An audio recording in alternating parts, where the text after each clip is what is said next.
Hello guys, good morning to the other side of the globe, and well, it's evening here in the Philippines. This is another live stream on your Plus Smorgasbord, which we do on a weekly basis, and well, that is every Wednesday evening.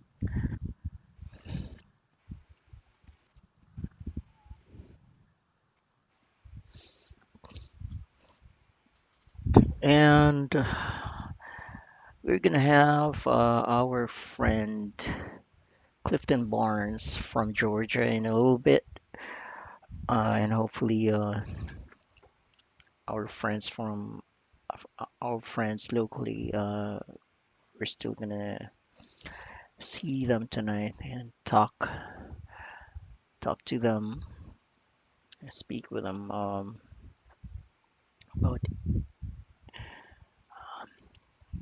anything at all. So,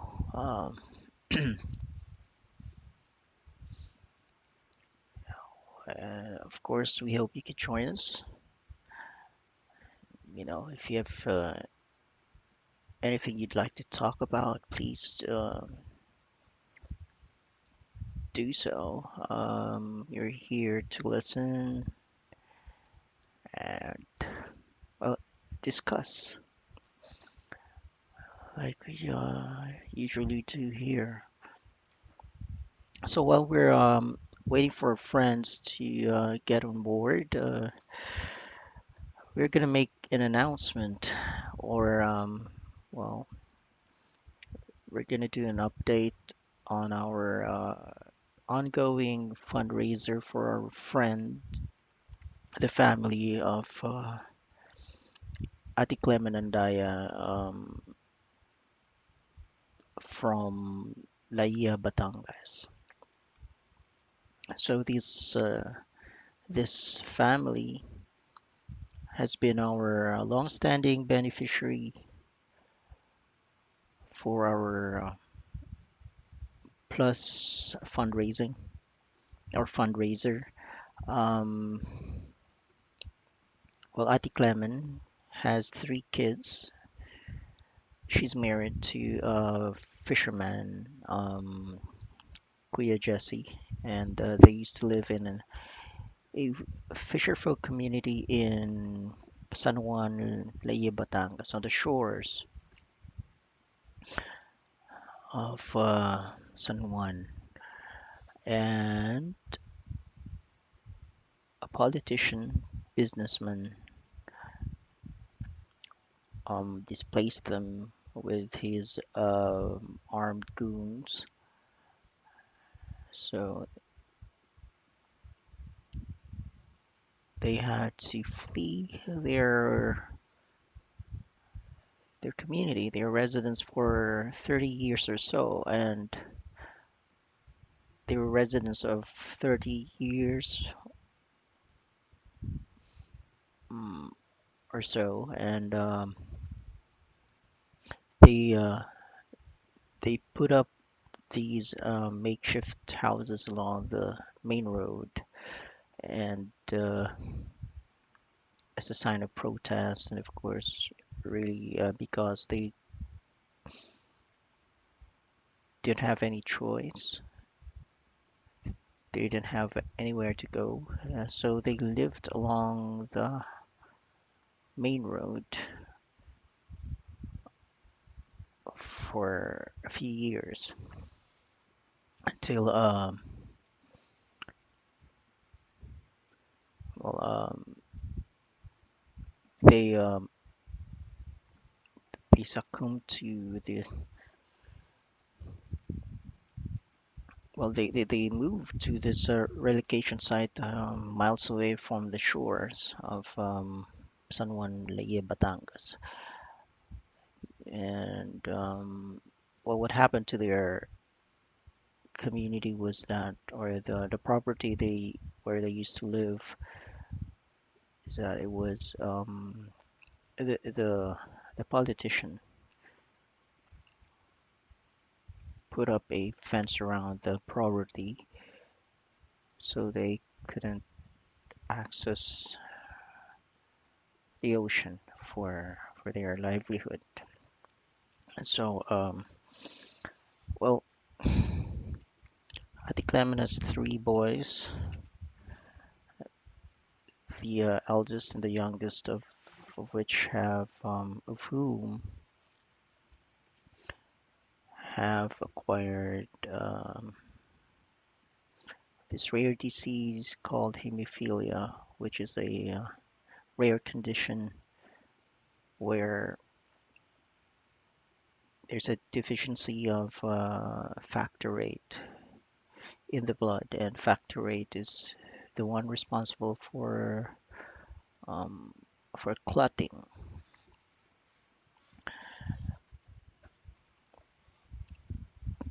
When there's a deficiency of factor VIII,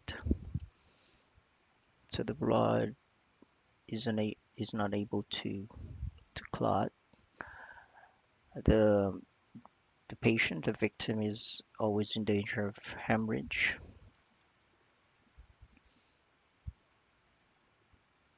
or hemorrhaging.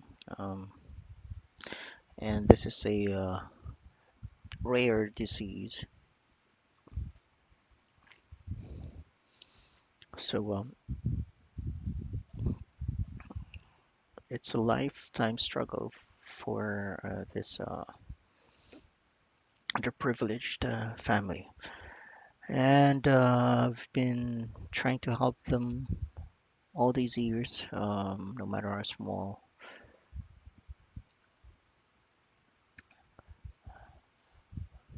And this time around, or we've been trying to raise funds for a fishing boat that we could give them with, but when the pandemic hit, what little funds we were able to um, accumulate were released to the family because of the financial crisis everyone's experiencing. So the family had to eat and all that. There's always an emergency with the kids. So we're now um, rebooting the fundraiser for their fishing boat, um, which now costs around 18 to 20,000 pesos, I think. And currently we only have 3,700 pesos for that. Hopefully, by the end of the year, we could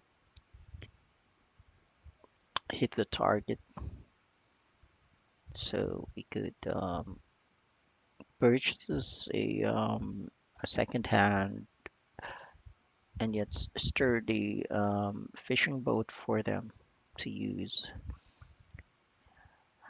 so uh, they could have a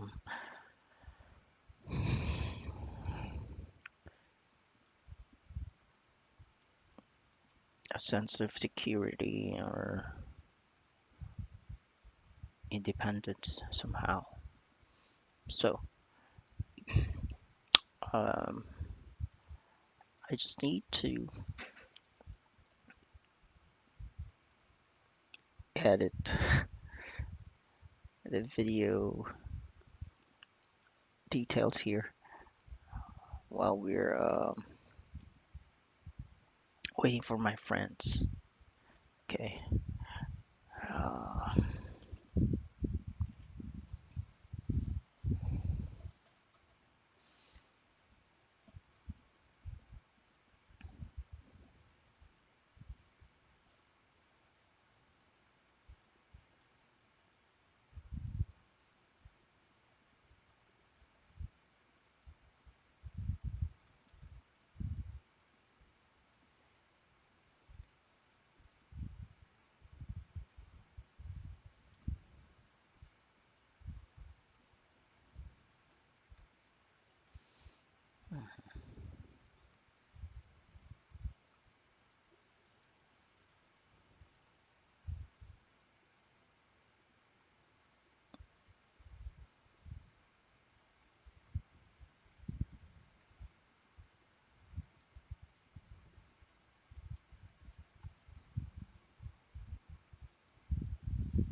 Okay, okay, okay.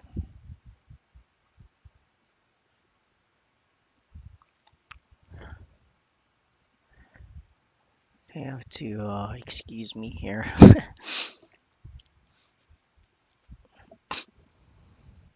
Uh, Still trying to get a hang of this. So there'll be some dead air here and there.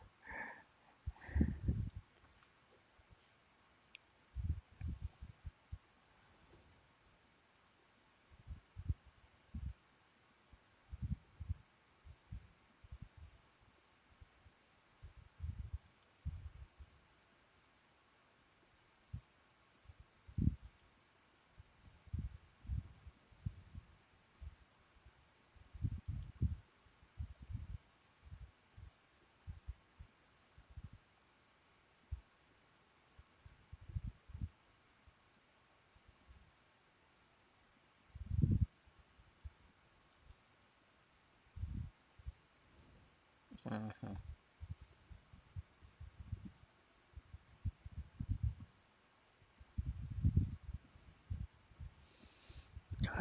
Okay. Mhm, mhm.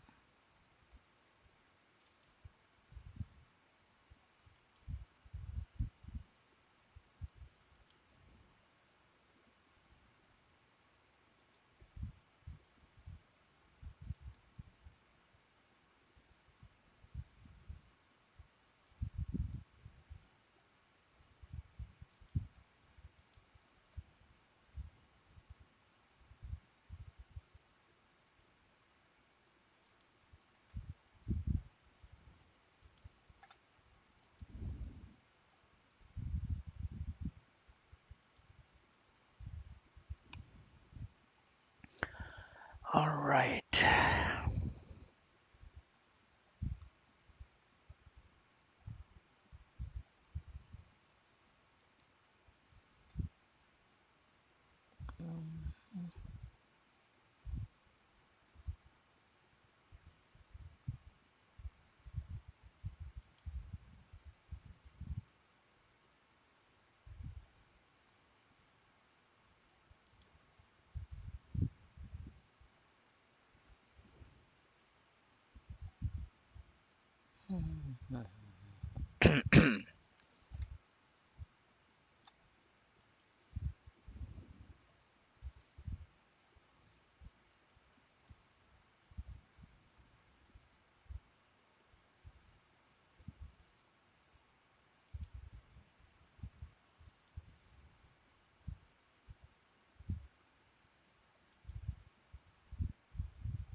All right.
So, like I said earlier, you'll have to excuse me for the dead air. Um, I was busy updating the live stream details. And really, I'm not the multitasker type. That's something I still have to learn to do. um,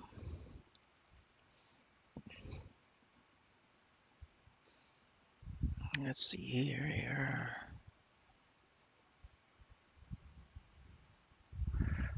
Okay.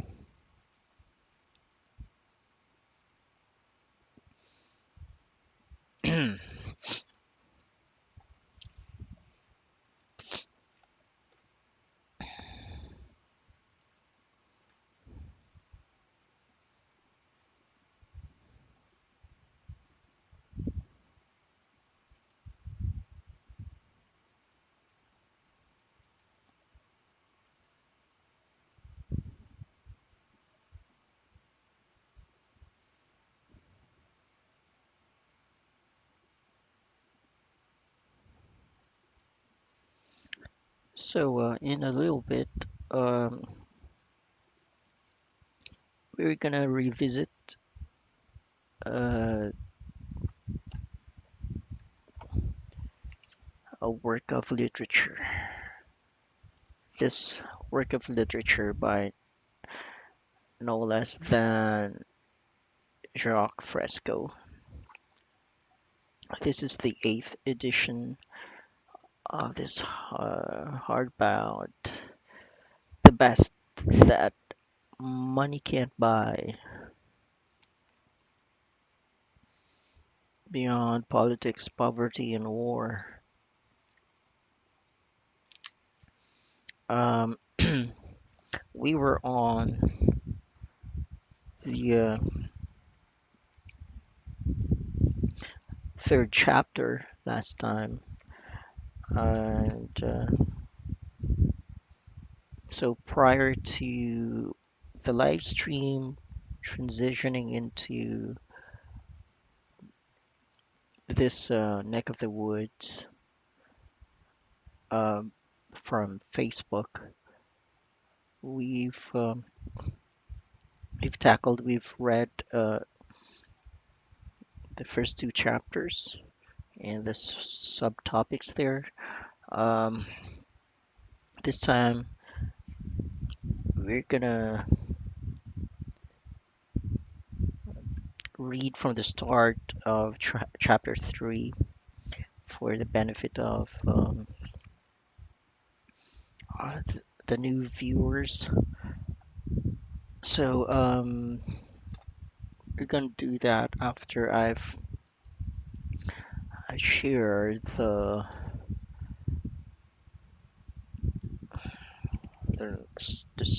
live stream link here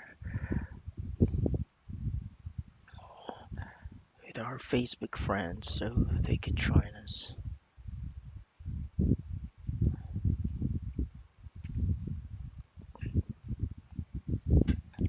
So let me do that first and get back here.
Okay,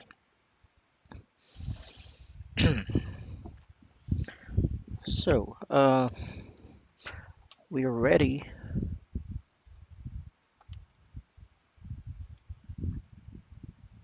to read from the book.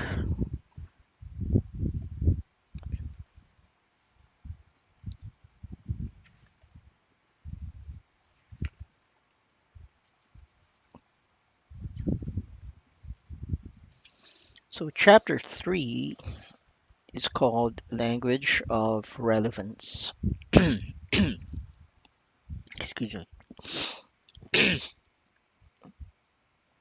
Language of Relevance. Of the many entrenched barriers to positive change, communication is one of the most intractable. Language has evolved over centuries through ages of scarcity, superstition, and social insufficiency, and it is continuing to evolve. However, language often contains ambiguity and uncertainty when important issues are at stake, and it fails to use a precise and universally intelligible means of conveying knowledge. It is difficult for the average person, or even those considered above average, including including leaders of nations, to share ideas with others whose worldview may be at considerable variance with their own. Also, because of semantic differences and different experiences, words have various shades of meaning. What would happen if we made contact with an alien civilization? When we have such difficulty making contact with our own fellow human beings, we are not ready for such an encounter. We haven't yet learned to resolve international differences by peaceful methods. So peace is simply a pause between wars. Wars. Even in the United States, supposedly the most technologically advanced country in the world, we lack a unified, definitively stated direction. Our policies and goals are fragmented and contradictory.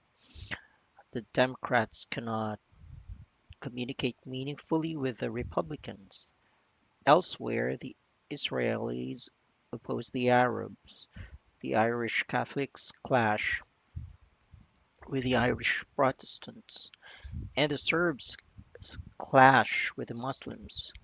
Everywhere there is interracial and interpersonal disharmony, an inability of husbands and wives to communicate with each other or their children, labor and management strife, and communists differing with capitalists. How then can we hope to establish any meaningful communication with an alien civilization?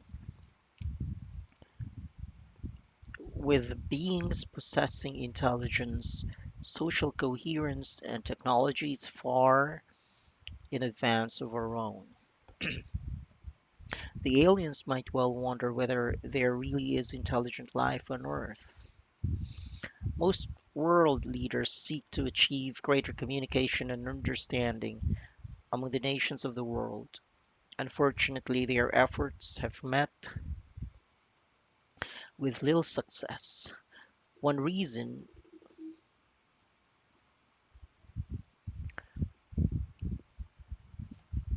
one reason is that each comes to the table determined to achieve the optimal advantage for his or her own nation. We talk a lot about global development and global cooperation, but the global in each case reflects the individual nation's interests and not those of all people. In addition, we are trapped within old ways of looking at our world. While most agree change is necessary, Many limit change if it threatens their advantage. Just as on a personal basis, they seek change in others but not in themselves. Many of us lack the skills to communicate logically when we are emotionally invested in an outcome. If a person or group has difficulty in communicating a point in question, rather than seek clarification, they will raise their voices. If this does not produce the desired effect, they may include profanity or intimidating language. If this doesn't work, they may resort to physical violence, punishment, or deprivation as a means of achieving the desired behavior. In some instances, deprivation of the means of earning a living has been and continues to be used. These tactics have never produced a heightened level of understanding. In fact, many of these attempts to control behavior actually increased violence and drove the parties farther apart. It will be difficult for a future historian to understand why the language of science and technology was not incorporated into everyday communication. The language of science. Ambiguity may help lawyers, preachers, and politicians, but it doesn't work in building bridges, dams, power projects, flying machines, or in space travel. For these activities, we need the language of science. Despite a maze of ambiguity in normal conversation, the more serviceable language of science is coming into use throughout the world, particularly in technologically advanced countries. If communication is to improve, we need a language that correlates highly with the environment and human needs. We already have such a language in the scientific and technological communities, and it's easily understood by many. In other words, it is already possible to use a coherent means of communication without ambivalence. If we apply the same methods used in the physical sciences to psychology, sociology, and the humanities, a lot of our a lot of unnecessary conflict could be resolved. In engineering, mathematics, chemistry, and other technical fields, we have the nearest thing to a universal descriptive language that requires little in the way of individual interpretation.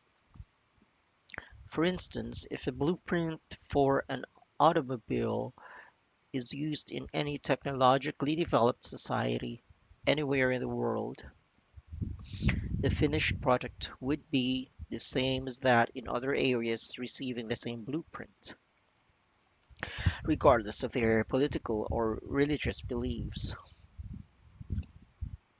The language used by the average person is inadequate for resolving conflict, but the language of science is relatively free of ambiguities, and the conflicts prevalent in our everyday emotionally driven language. It is deliberately designed to state problems in terms that are verifiable and readily understood by most, as opposed to evolving haphazardly through centuries of cultural change. Most technical strides would have been unattainable without this type of improved communication.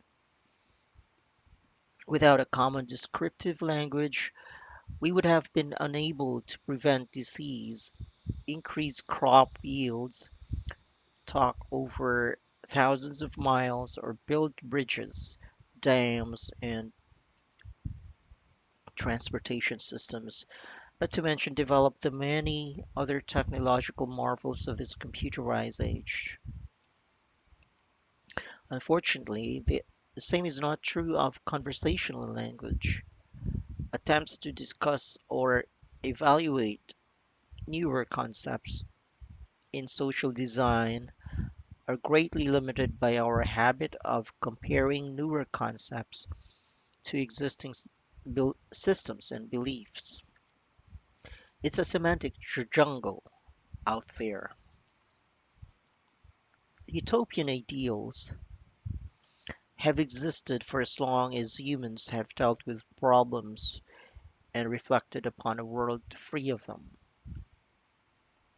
The writers of scriptural references to Eden, Plato's The Republic, H.G. Wells' The Shape of Things to Come, and such concepts as socialism, communism, democracy, and the ultimate expression of bliss, heaven, have all shared this utopian dream. All attempts at creating such a world have fallen far short of their vision because the dreamers and visionaries who projected their utopian concepts did so mostly within the framework and values of their existing culture.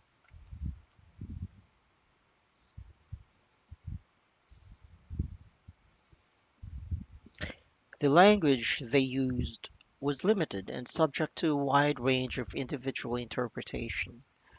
When you read and discuss new ideas, the information is automatically filtered through previous experiences and patterns of associative memory. In many instances, what we end up with is something other than what the designers intended. Unfortunately, we live in a linguistic and semantic jungle. The language we inherited is insufficient and lacks the characteristics needed to allow ideas to be shared. Here's a historical example. When presented with the possibility of transitioning from conventional aircraft to the flying wing during World War II, now employed very effectively in the B-2 stealth bomber,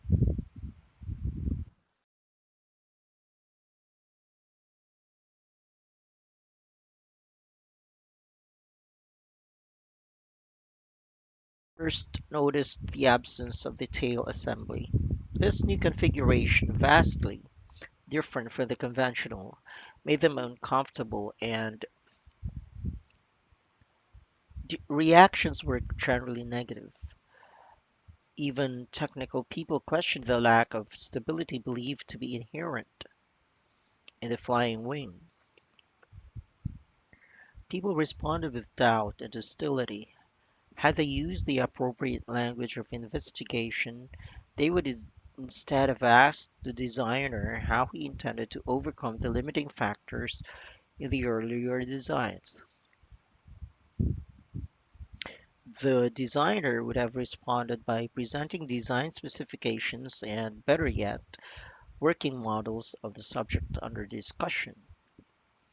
To discuss the redesign of a culture, not utopian, but simply in accordance with the knowledge and resources we have at hand, we must learn to outgrow our egos in exchange for constructive dialogue rather than debate.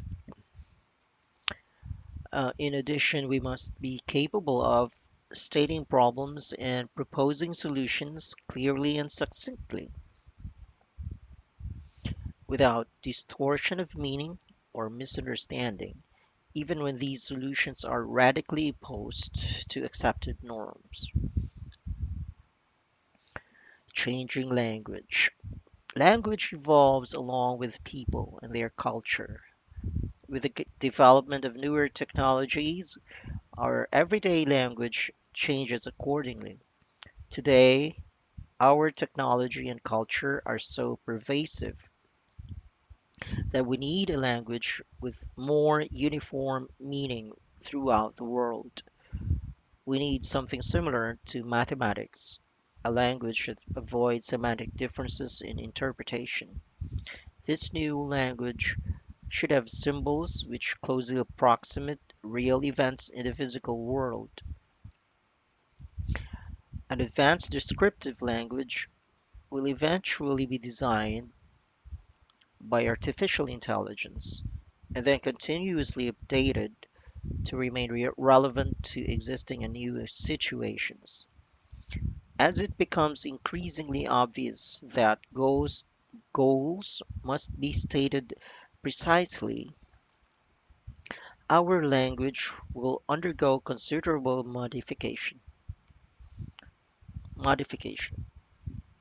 The future evolution of our language cannot be comprehended within the bounds of its current use. It must undergo continuing refinement and increase its scope of meaning before it will be an effective means of communication between people. Gutenberg invented the printing press before the English alphabet and spelling had stabilized. Many of our language's idiosyncrasies still endure from those early days of experimentation. No sophistication of phrasing or vocabulary alters the fact that different words, and even the same words in different sequences, have so many possible interpretations. Their semantic connotations differ from sender to receiver and from receiver to others. Our language has an amazing richness and flexibility and easily accommodates change, but in the absence of mathematical precision, clear communication is a challenge. A future language may transcend words as we know them in favor of a series of sounds sequentially arranged to produce a desired response in others. Language is often an attempt to control behavior through the transfer of information that could be valid, invalid, or even irrelevant to the situation. In the future, people using computers could create a language that will provide closer understanding and a simpler structure with less dependence on speech. For example, a series of signals combining acoustical, optical, olfactory, and teletactile electronic patterns will tell a story in seconds rather than in many sentences or pages. Such a methodology is not unlike that used by fish to find the Orinoco River when it's thousands of miles away from their starting point. They haven't been there before. Fish have receptors that sense the Earth's magnetic field, which to a large extent shapes their behavior. In like manner, imprinting in a bird probably elicits the nest building pattern.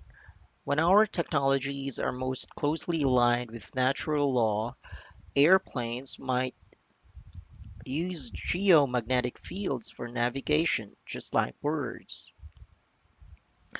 A clearer, more efficient means of communicating would entail a more exact expression in human verbal interaction.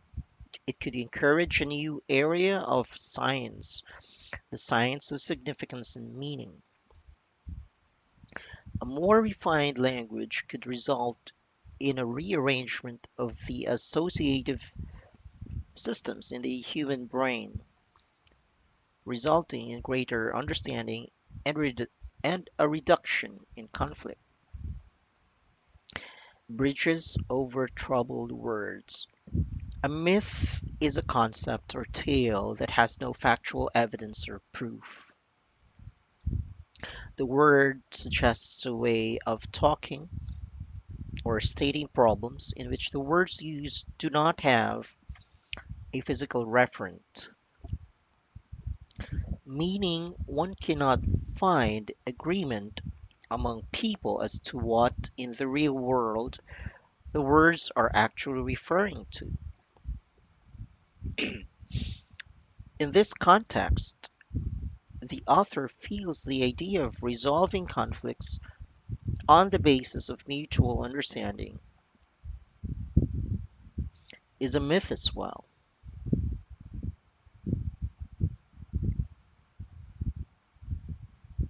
For example, the likelihood of Jewish people resolving their conflict with Nazis through a free exchange of views is extremely remote,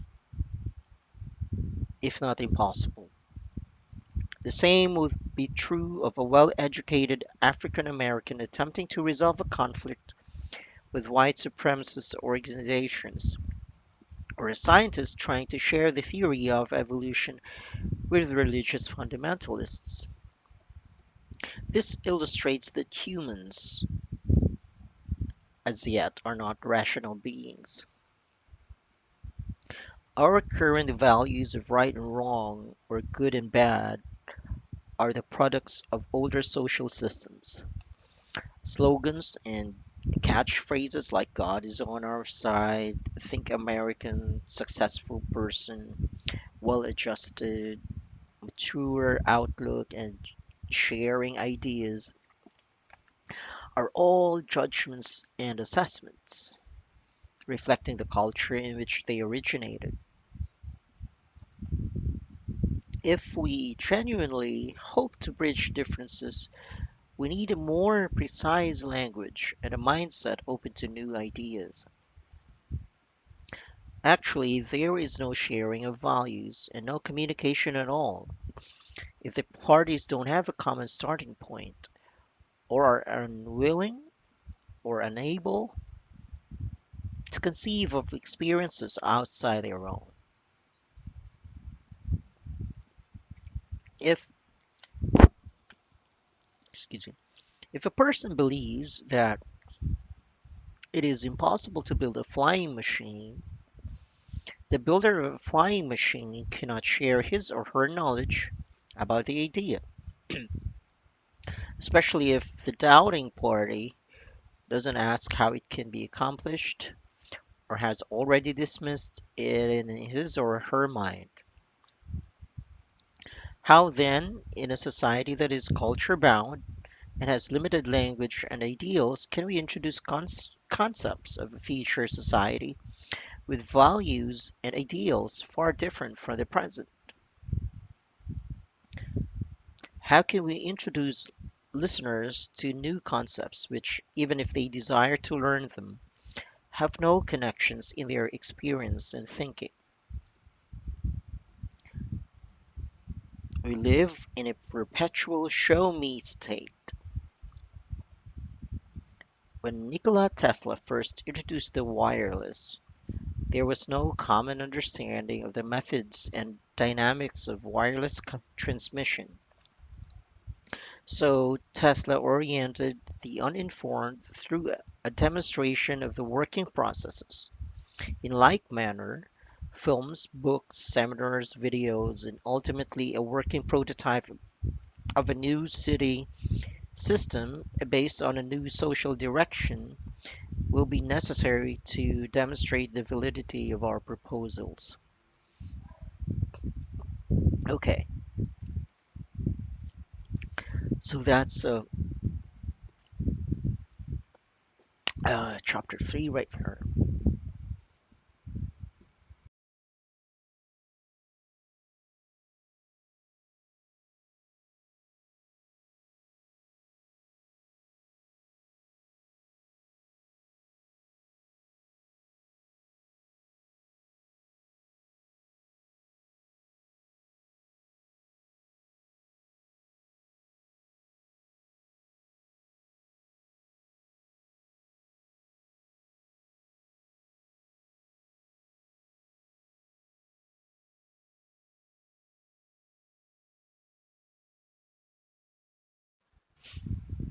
All right, so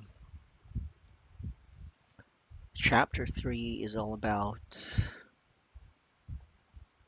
language and the limits of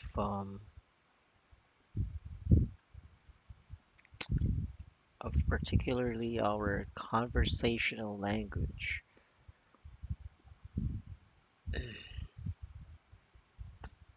and of course the need for us to evolve a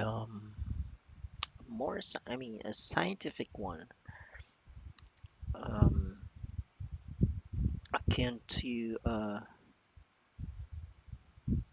mathematical language, maybe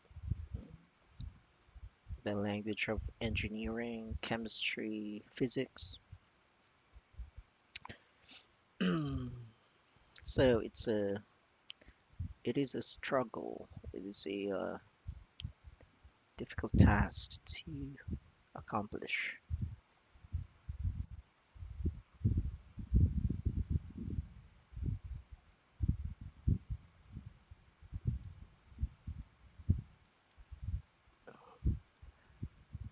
But it's doable. You know, it just takes for people um, in the know to keep doing it, keep practicing, keep eating with others. You know, people need to develop a new guidelines and discussions.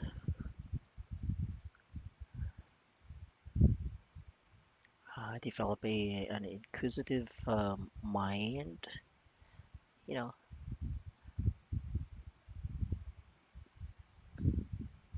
rather than dismissive and reactive and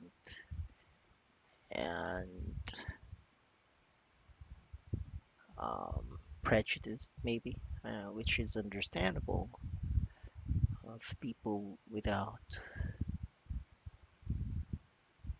the necessary background and experience, like what was mentioned in the book.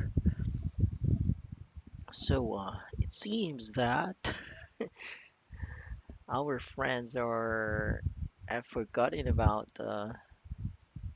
this live stream tonight. Uh, hmm.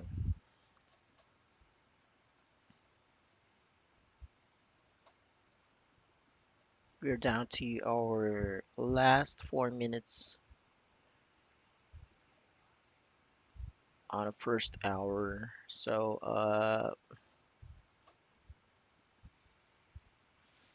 I think our friend Clifton is busy or still asleep, maybe, because it's just around 10 a.m. in Georgia right now. Uh,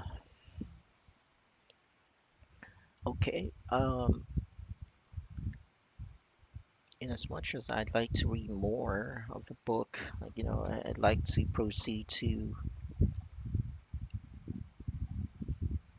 chapter 4 here, which is called From Superstition to Science.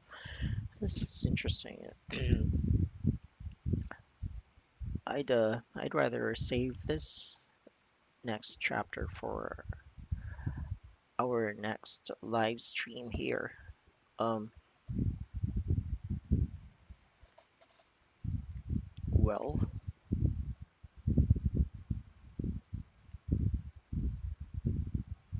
I think this is it for now. We're gonna have a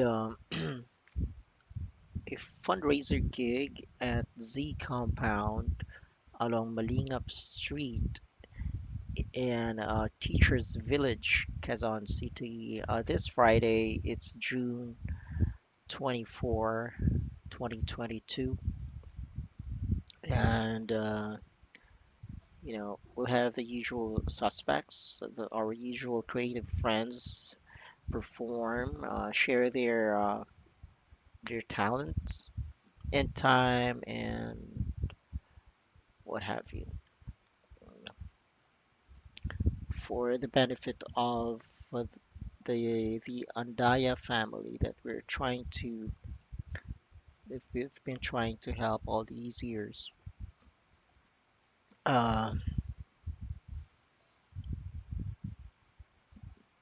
Once again, our donations are at 3,700 pesos as of this time, and we have a long way to go to the 18,000 or 20,000 peso mark.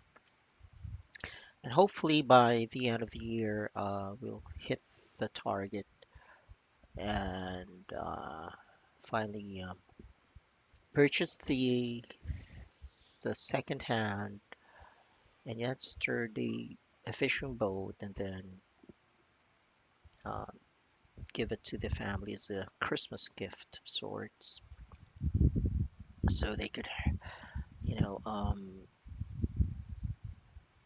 be better positioned in dealing with this their lifetime struggle with hemophilia. Okay, so I'm gonna end the live stream now, and well, this is it for your plus smorgasbord for this week. We'll see you once again on Wednesday next week. All right. So you guys enjoy life and uh, long live and prosper and be extension you all. Good morning and good night.